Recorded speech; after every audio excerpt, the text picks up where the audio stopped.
3 weeks remain for the Carolina Panthers in the regular season and 3 opportunities to spoil a team's playoff hopes. I'll tell you how they can do that against the Cardinals on Sunday right here on Locked On Panthers.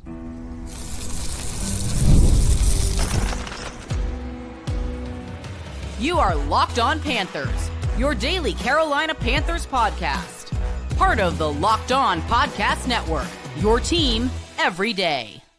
Welcome into another edition of the Locked On Panthers podcast, a part of the Locked On Podcast Network. I'm your host, as always, Julian Council, talking Carolina Panthers with you every Monday, Tuesday, Wednesday, Thursday, and Friday. Your team every day. That's our motto here on the Locked On Podcast Network. Thanks for watching the show here on YouTube and listening wherever you listen to your favorite podcast. Be sure to follow me, Julian Council, on Twitter at Julian Council, because there are only 2 Wednesdays left in the regular season, and on Wednesdays throughout the entirety of the regular season, I answer your weekly Wednesday mailbag questions. So what you got to do after the game on Sunday is either at me or DM me over on Twitter at Julian Council to get your weekly Wednesday mailbag questions in for next week's show. Today's episode of Locked On Panthers is brought to you by Hillsdale College. Go right now to hillsdale.edu/lockedon to enroll. There's no cost, and it's easy to get started, and it's easy to talk about the Panthers heading in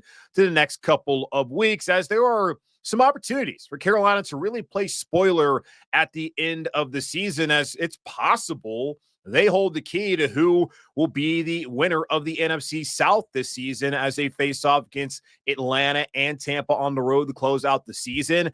And quite possibly they hold the key to also who will win the NFC West, as right now Seattle and LA are tied at 8-6. And right below them at 7-7 are the Arizona Cardinals, coming here to Charlotte on Sunday, looking to get a win, and then also hoping to win out to where they could possibly win the division. Or if Washington slides, they can take over that final wild card spot in the NFC. So a lot to play for the Cardinals, for the Falcons, who made a quarterback change that we found out on Tuesday night, as Michael Penix Jr. is going to be the starting quarterback the rest of the way. No more Kirk Cousins, who they paid a ton of money for this past offseason, and now Kirk is gone. The Vikings, they look so smart. While they did draft J.J. McCarthy in the first round, he has not played for them this year. And our old friend Sam Darnold, he has been phenomenal for them, and they're going to have a lot of conversations, discussions to have after the season about what they're going to do in their quarterback room. But the Vikings, they look smart. The Falcons, once again,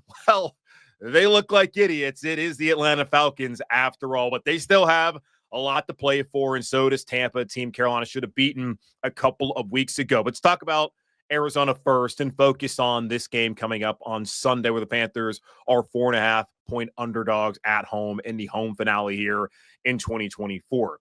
The keys to victory. I really have 2, but there's also a third one, as I always give you 3. And just for symmetry, let me go ahead and give you 3 again today. Key number 1, we understand the Panthers' run defense is god-awful. We all understand that it's likely going to be the worst run defense in the history of this organization. And it's possible the defense overall will break not just a scoring record allowed defensively in Carolina, but also in the NFL. I hope that's not the case, but if they're going to win this game, they cannot allow Arizona to run wild. In particular, just hold them under 200 yards rushing. When they have been able to do that, they've actually had a chance. In the last couple of weeks, they have given up 200-plus yards on the ground to the Cowboys, who are no good, and they were able to even have success. Cooper Rush throwing up for 3 touchdowns in that game. The Eagles, who they could have beaten, they also give up a ton of yardage, as Philadelphia decided they're not going to throw the ball at all. Carolina could have won that game, give it 200 yards plus also to Tampa Bay. You can't do that every single week and expect to always be in these games, but to win these games. And James Conner has had a solid season out there in Arizona. He's 10th in the NFL right now in rushing with 973 yards, which is below what Chuba Hubbard's done so far this season. Kyler Murray as well, who is somebody who could be a threat in the run game, hasn't really been asked to carry the ball that much this season, coming off of an injury. He only has 3 games with at least 7 rushing attempts. He has not gone over that total at all this season, and he's only gone over 75 yards in a game once this year. So he's not running the ball that much. He's not getting a ton of yardage when he even runs. So you cannot be in a situation where you let James Conner have a big day and you let Kyler Murray run all over you if you expect to try to win this game, where I think Carolina should be in it. They should be competitive, but if you want to win, you can't give up a ton of yards. In Arizona, rushing-wise, the last 3 weeks, 163 last week, 121 the week before that, 154. So they have had success running the ball recently, but they have not eclipsed the 200-plus yard mark since week 9 versus Chicago, and they've only done that 2 times this season. Now, if you're going to do it against a team, Carolina would be the team. They're giving up, I think, 170 rushing yards per game, and if Carolina's right there on their average, opposed to giving up 30 more yards above it, they could have an opportunity to win this game on Sunday, which, of course, is going to be a tall task because of the news out there about the Panthers starting linebacker Trevor Wallace out for the rest of the season with a shoulder injury. Same case, Claude Sherrill had to step in last week for Wallace. He's out with a toe injury he suffered in that game. So it's Josie Jewell and John Radigan and Jacoby Windman right now as the only healthy rostered linebackers on the active roster. So that's going to be difficult, knowing the issues up front on the defensive line as far as trying to stop the run. But they have to give up a value or put out a valiant effort defensively in that front in order to have an opportunity to win this game on Sunday. Number 2, got to hold on to the football. Very basic stuff. You can't turn the ball over 4 times and give it 200 yards on the ground and ever expect to win in the NFL. And I had tweeted out, if your quarterback does that, you're going to lose. And someone pointed out to me, well, Jared Goff did that, and you saw Detroit win that game. Well, Detroit gave up 68 yards on the ground that night against Houston. They didn't give up 211 rushing yards like the Panthers did on top of the 4 turnovers from Bryce Young last week. And Bryce is taking care of the ball for the most part since coming back. Had the 2 picks when he came back against Denver, kind of looked at those and said, whatever, not a big deal. It's one of those situations where he hadn't been with the first team and you need to get those reps, and it didn't offer that much as far as excitement moving forward with Bryce, getting that second opportunity if he was going to keep being the starting quarterback, which, as we know, has worked out for him. But since then, it was the pick against New Orleans. That was really Xavier Legette's fault. There's a fumble that ended up not being recovered by the other team. And then it was an interception against Philly. Then last week, 4 turnovers. He really has not put the ball in harm's way. And the Panthers, they have their issues aside from Bryce. We look at the Chuba Hubbard fumble and some of the other turnovers they've had, not just the last couple of weeks, but throughout the entirety of the season. The Panthers only have 2 games this year where they have not had a turnover on offense. Arizona also only has 2 games without turning the ball over offensively. But for a team that's 3-11, a big reason why is the amount of turnovers that they've had. Week 3 at Las Vegas, a win is a game where they'd not turn the ball over. Week 12 versus Kansas City, a game they were very close to winning. That's another game where they did not turn the ball over in. And you look at it with the turnovers, they have 6 multiple turnover games this season compared to 5 with just a single turnover. So it's not like they turn the ball over 1 time and that's it. When they turn it over, they're turning the ball over 2, 3, 4 times like we saw last week. It's a lot, and it's so hard to overcome and be able to win those kind of games. So they have to hold on to the football against this Cardinals team on Sunday. And then number 3, it's not a key, but fans here have rarely seen home wins the last couple of seasons. Hell, wins anyways. They get the win in Munich, which counted as a home game. They had the home win back on November 3rd against New Orleans. They had the 2 home wins last year in the rain against Atlanta, then the walk-off after the bye against Houston. 3 home wins, 4 if you want to count them being the home team in Munich, but 3 home wins in Charlotte the last 2 seasons. That is not at all what anyone who goes in that stadium wearing black and blue, understanding there's a lot of people who will be representing the other team. And I'm curious how many Cardinal fans are going to get in there on Sunday. Just go out there and send the fans off with a win. It's not a key to victory, but it's something that they should be inspired. And I heard Bryce Young say on Wednesday when speaking to the media that they take a lot of pride in this fan base and the city they play in. They want to give the fans a win on Sunday. Okay, we'll do it by not giving up 200 yards on the ground for the 4th week in a row and by not turning the ball over. Go out there, hand this fan base a win, and let them feel good about something for a Sunday for only the 4th time this year and the 6th time in the last 2 years. So let's see if the Panthers can do that on Sunday against the Cardinals. And the Cardinals will be the first team among 3 to close out the season that have playoff aspirations. After that, it's on the road to Tampa, and then it's at Atlanta. Can the Panthers play spoiler? Talk about that here in just a moment on Locked On Panthers.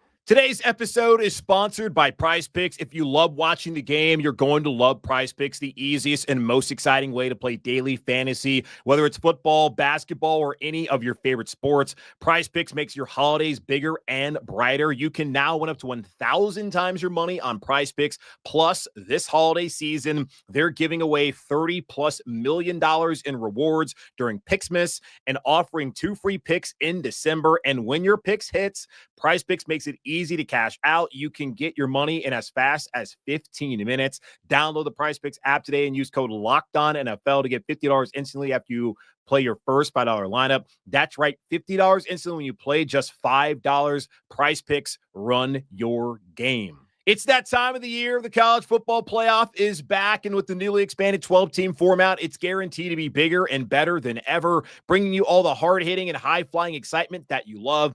TNT Sports' coverage of the college football playoff begins December 21st, starting with the college football playoff kickoff show presented by AT&T at 11 a.m. Eastern, leading into our first matchup, the Southern Methodist University Mustangs battling the Penn State Nittany Lions at noon. Then the Clemson Tigers look to upset the Texas Longhorns in a showdown at 4 p.m. Eastern. Don't miss a moment of the action. Watch the college football playoff presented by Allstate live on TNT, True TV, TBS, and Max.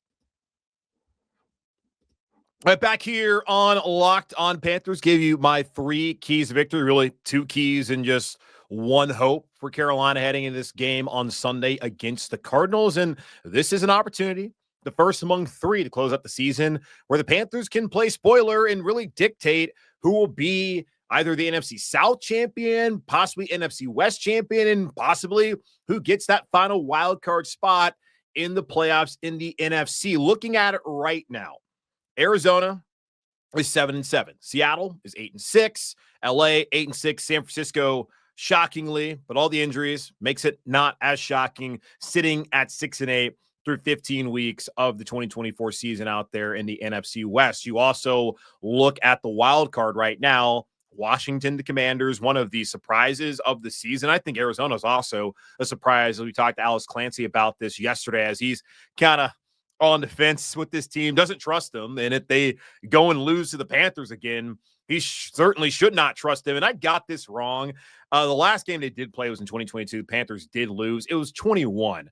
And that's just like how all these years kind of just meld together as far as just trying to remember what happened here and there, and just being ensconced in this all the time. It was 2021 was the Cam Newton I'm back game. So that was the last time that Carolina beat Arizona. And that is one of the 6 games they have won out of the last 7. They have dominated the Cardinals, whether it was Ryan Lindley, the 3rd-string quarterback, coming here to Charlotte on a Saturday afternoon to play in that wild card game and the Panthers beating their ass, or it was the next year in the NFC title game where Carolina also beat that ass, or just a random regular season game with Kyle Allen going off on them, people anointing him as the franchise after that game. Carolina has owned the Arizona Cardinals, and if I'm a Cardinals fan, which I'm not, I would be concerned about coming to Carolina knowing that the Panthers have played Philadelphia close. They have played Tampa close. They have played Kansas City close. And yeah, last week was not great, but maybe they're going to bounce back and try to take over against Arizona yet again. So looking at the Cardinals, they're 2 games back of that wild card. They're 1 game back of the NFC West. Like, they cannot lose at all if they're going to get that wild card, certainly, because I don't think Washington is really ripe to lose 2 games in this season. It's possible. I don't think they're losing 2 games. So really their hopes, the Cardinals' hopes, are going to be on winning out, hoping that one of those 2 teams in front of them, or really both of them, they lose a game. They're both going to need to lose a game. Then I don't know what the tiebreaker situation is going to be in the NFC West, but they're in a must-win situation. There's sometimes we say that throughout the season, say must win. Most of the time it's a can't lose. No. Well, this is a must win, because as they lose, that's going to be their season. They will not be a team in the playoffs, even if they're not mathematically eliminated after this week. They basically would be eliminating themselves if that does happen. So Carolina has a chance against a team they have owned the last couple of years, really the last decade, to put them back out there and not have an opportunity to go to the playoffs. Looking at Tampa, Carolina should have beat them a couple weeks ago. They dominated them for 3 quarters defensively, could not get a stop in that fourth quarter. It still ended up not mattering as Bryce Young went down the field, found Adam Thielen for a 25-yard touchdown, 30 seconds left, and we're all sitting here thinking, wow, look at Bryce Young for the second week in a row, goes down the field, ties or takes the lead in the game. He is showing you all the things that you want to see out of your quarterback and someone who can be the franchise, and you thought you had the game won. But unfortunately, in 2024, you can never think you have the game won, even with 30 seconds left, because the Panthers defense is terrible and they gave up a bunch of easy stuff. And it's one of those things where coordinators are not aggressive. They just want to play some prevent defense, which usually allows the offense to get some yardage and, well, allowed enough for Tampa to get down there, kick a field goal. The defense did get a stop, and, well, we know how it all went down from there. So Tampa's not a team that Carolina can't beat, as long as they don't go out there and beat themselves, which I feel like they did more so than Tampa going out there and winning the game. I'm sure the story in Tampa was, look at the resolve of Baker Mayfield and the Bucs defense to find a way to win, blah, blah, blah. Carolina lost it. Tampa didn't win it. So Carolina could absolutely beat this team. But the Bucs, though, are kind of going to be a different team when you face off against them next Sunday, especially if they win again this Sunday. They're coming off of 4 straight wins, put up 40 on that defense out there in LA against the Chargers. So they are one of the hottest teams in the NFL. And they're also in a situation where they can't really drop any games, because if Atlanta somehow wins out, which I doubt is going to happen, they don't have the tiebreaker because they lost to the Falcons. And I just don't understand. I saw the Thursday night game. I missed the other game that they played. How on earth did Tampa lose to this Falcons team who has benched Kirk Cousins? We'll talk more about that here momentarily. They're clearly the best team in the division in my eyes.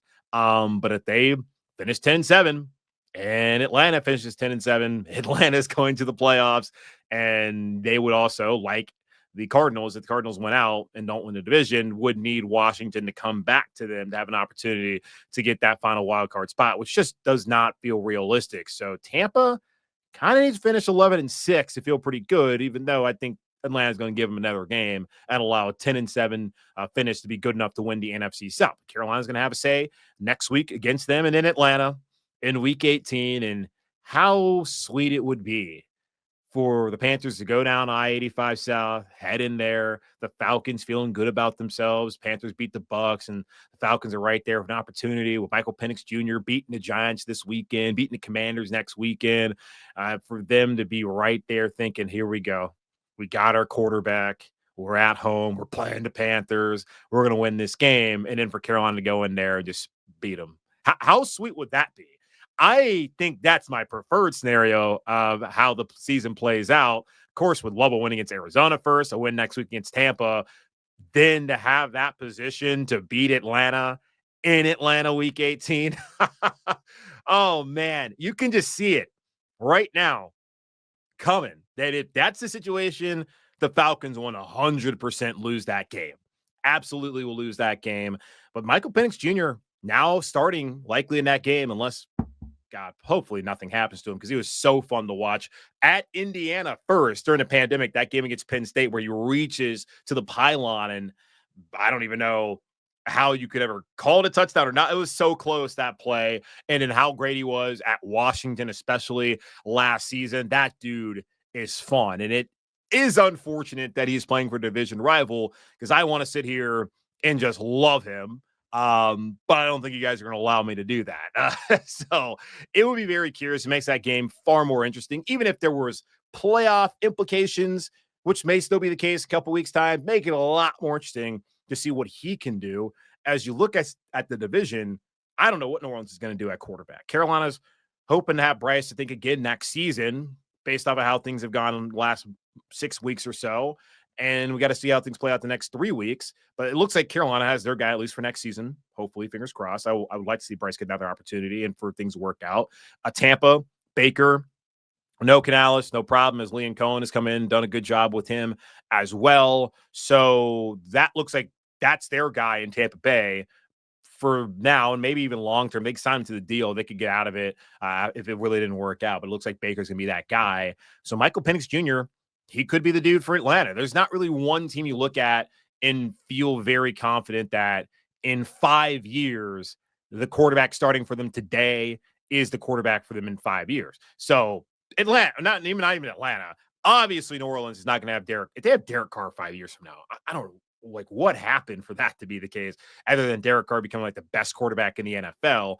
Like, that's not realistic. Baker's realistic, I think. Penix Jr. could be. Got to see him play. Bryce could be. Still has a long way to go. I'm very, very excited to see how that game looks come week 18 with the Panthers facing off against the Falcons. So 3 opportunities. First this Sunday against Arizona, then next week against Tampa, then the week after that at Atlanta to play spoiler, which that's kind of what your season devolves into at this point in time, because the Panthers have not been able to win the games that could have had them right here in position to maybe actually win the division. But it's okay. 3 opportunities, 3 fun games, and we'll see how things play out. Week 16 injury report, 10 guys were DNPs. That's did not practice or participate on Wednesday. Most of those were just rest days. There's some other concerns with IR, some linebacker injuries, wide receiver injuries. Talk about that here in just a moment on Locked On Panthers. Time is our most precious commodity, so don't waste it scrolling through the same mind-numbing content for hours and hours. How can you spend it wisely to improve yourself? Our sponsor, Hillsdale College, is offering more than 40 free, that's right, free online courses. And here are just a few of the courses available to you right now. Constitution 101, the meaning and history of the Constitution. Introduction to Free Market Economics. The Great American Story, A Land of Hope. The Rise and Fall of the Roman Republic. All of Hillsdale's courses are self-paced so that you can start whenever and tune in wherever. Plus, you can go deeper with readings, quizzes, discussions, or just enjoy the lectures. Go right now to hillsdale.edu/lockedon to enroll. There's no cost, and it's easy to get started. That's hillsdale.edu/lockedon to register. hillsdale.edu/lockedon. Let's take a look at the injury report heading into the game on Sunday. Of course, Dave Canales will give an update on where things stand later on Friday afternoon. But looking at it, 10 players were listed as DNPs on Wednesday, but a handful of them were actually just resting. Xavier Woods, Chuba Hubbard, DJ Wonnum, Josie Jewell, Adam Thielen, JC Horn, all guys that were just resting. So that's good to know. JC was on the injury report last week due to a groin. Sounds like he's all good, so that should not be an issue. Just want to give him a rest day. And when you're this late into the season, kind of makes sense for that to be the case as well. Jadeveon Clowney, who has only practiced on a Wednesday, I think twice this season, he also was out, but he was listed as an illness/knee after playing last week. I don't think I'm concerned about him coming back this week. Now, said it a couple weeks ago, he had the knee injury, was played like 70% of the snaps. Then the next week had the same kind of designation throughout the week, injury report wise. And Dave Canales thought he was going to play, didn't play. So we'll see if he plays, but I think he probably is going to be fine. But looking at it, though, linebacker is a serious concern for the Panthers this Sunday as they want to try to fill those gaps and stop the Arizona run game. Trevin Wallace, the talented rookie, he's out for the season with a shoulder injury, and Claude Sherrillis with a toe. He filled in last week for Wallace, got hurt. Jewell actually got hurt. He had to wear the green dot for a little bit. He was able to finish the rest of that game. So the hope was that he could come back, but turns out neither one of those guys will be able to play the rest of the season. Only 3 weeks left, so it's not as if it's like that significant, especially sitting at 3-11. But you would have liked for Trevin Wallace to get 3 more games to be the guy in the middle of that line, that defense, as he's expected to be the starter next year. And I would expect also that Josie Jewell would be back. Now, all of that could change. We talked about this earlier this week. Will there be significant changes to the defensive coaching staff? Primarily Ejiro Evero. Like, if he comes back, you can't expect a guy like Todd Wash, who is the Panthers defensive line coach, to stick around. Tim Lukabu, who's their outside linebacker coach, I don't know if he would be back either. So there's going to be changes made to the coaching staff defensively, whether Ejiro comes back or not. And if he does not come back, then you're going to see a lot of those defensive coaches leave.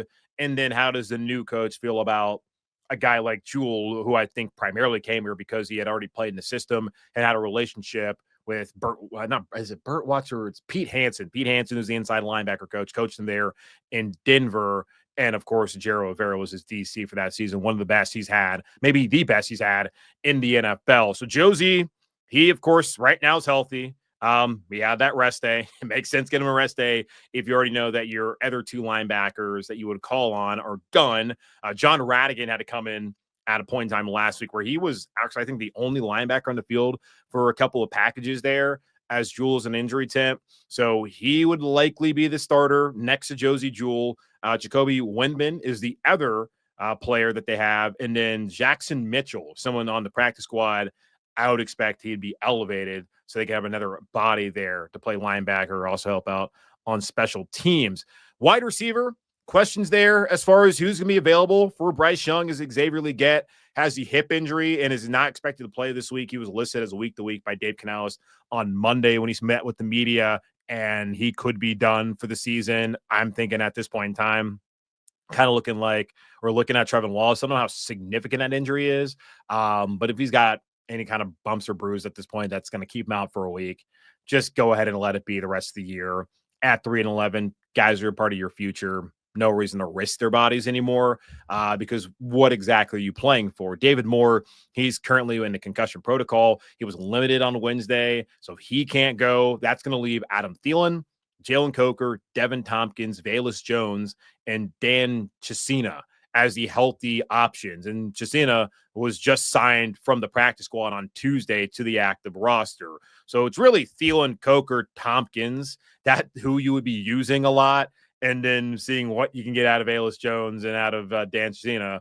And then the rest of the guys on the practice squad right now, Trenton Irwin, TJ Luther, Dax Milne, Praise Olatoke, who was the International Pathways player who has not been elevated at any point this season, and allows Panthers to have a 17th practice squad player. That's tough. I saw a tweet today about all the guys that Bryce Young is thrown to who are no longer in Carolina and how they have done next to nothing. You're talking about the DJ Charks, who did nothing when he was here. Deontay Johnson, who's been nothing but a headache in Baltimore since being traded there. Laviska Shenault. There have just been bums that Carolina has given this dude. And we have all criticized him. We're all guilty of it. But what he has had around him has not been good enough. And I saw a sentiment being like, oh, well, moving into next year, if you got Thielen, you got Coker, you got Legette, that's good enough. Like, no, it's not. You have to get more talent around Bryce Young. If you're going to run it back with Bryce Young in 2025, and he showed you what he showed you over the last 6 weeks, you got to get more talent. You need to get younger and experienced as far as your next receiver you bring in. Like, you can have another Adam Thielen type, but he needs to be like 26, 27. Can't go out there and get another guy who's over 30 years old to be that experienced veteran wide receiver. Like, I don't mind Thielen coming back, but Thielen really should be phased out of a marquee role. At 34, he should not be the wide receiver one de facto now because of the injuries that they've had for a team this late into the season. Like, they need to find some true receivers they can contend with moving forward. And that's not to say that Legette and Coker can't be those guys, but you can't just depend on that to happen next year. You cannot just rely on that growth. And of course, development is key.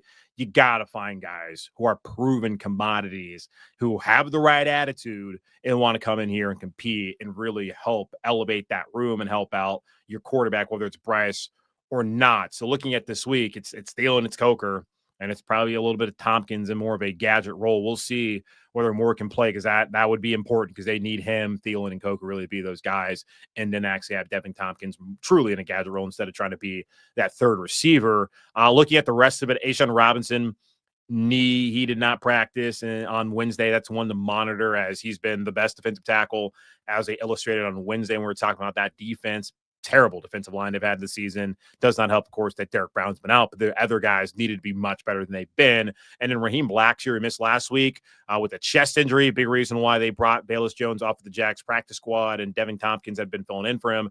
He was a full participant on Wednesday, so looking like he'll be back on Sunday. So that is a good sign for the Panthers as far as that goes, if all these injuries still piling up 16 weeks into the season. But that's going to wrap up This edition of the Locked On Panthers podcast, part of Locked On Podcast Network, is by yours truly, Julian Council. Again, y'all subscribe, follow the show for free on YouTube or wherever you listen to your favorite podcast. And be sure to follow me, Julian Council, on Twitter at Julian Council, where on Wednesdays I answer your weekly Wednesday mailbag questions. Then once we get to the end of the season, going to be the weekly Friday mailbag. So either at me or DM me to get those questions into me following the game on Sunday. But in the meantime, be safe, be happy, be whole as always. Keep pounding, and I'll talk to y'all on Sunday evening following maybe the Panthers win.